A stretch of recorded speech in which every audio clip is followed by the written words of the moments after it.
Assalamualaikum warahmatullahi wabarakatuh. Izin memperkenalkan diri, nama saya Ania Herawati dari kelas 12 IPS 1. Di video ini saya akan menceritakan tentang legenda Gunung Tangkuban Perahu atau biasa disebut dengan kisah Sangkuriang. Pada zaman dahulu tersebutlah kisah seorang putri raja di Jawa Barat bernama Dayang Sumbi. Ia mempunyai seorang anak laki-laki yang diberi nama Sangkuriang. Anak tersebut sangat gemar berburu.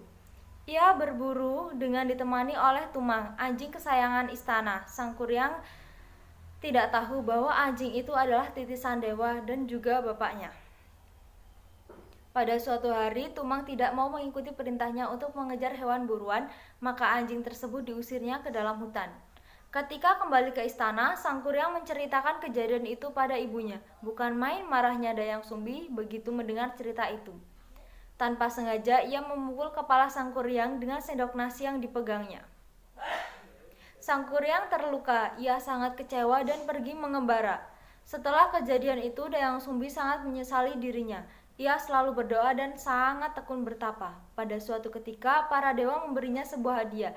Ia akan selamanya muda dan memiliki kecantikan yang abadi. Setelah bertahun-tahun mengembara, Sangkuriang akhirnya berniat untuk kembali ke tanah airnya. Sesampainya di sana, kerajaan itu sudah berubah total. Di sana dijumpainya seorang gadis jelita yang tak lain adalah Dayang Sumbi. Terpesona oleh kecantikan wanita tersebut, maka Sangkuriang berniat untuk melamarnya. Oleh karena pemuda itu sangat tampan, Dayang Sumbi pun sangat terpesona padanya. Pada suatu hari, Sangkuriang minta pamit untuk berburu. Ia meminta tolong kepada Dayang Sumbi untuk merapikan ikat kepalanya. Alangkah terkejutnya Dayang Sumbi demi melihat bekas luka di kepala calon suaminya itu.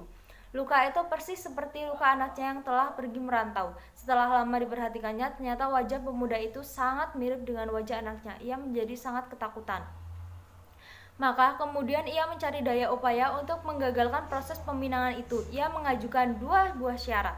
Pertama, ia meminta pemuda itu untuk membendung sungai Citarum, dan yang kedua, ia meminta Sangkuriang untuk membuat sebuah sampan besar untuk menyeberang sungai itu. Kedua syarat itu harus sudah dipenuhi sebelum fajar menyingsing. Malam itu, Sangkuriang melakukan tapa. Dengan kesaktiannya, ia mengerahkan makhluk gaib untuk membantu menyelesaikan pekerjaan tersebut. Dayang Sumbi pun diam-diam mengintip pekerjaan tersebut. Begitu pekerjaan itu hampir selesai, Dayang Sumbi memerintahkan pasukannya untuk menggelar kain sutra merah di sebelah timur kota.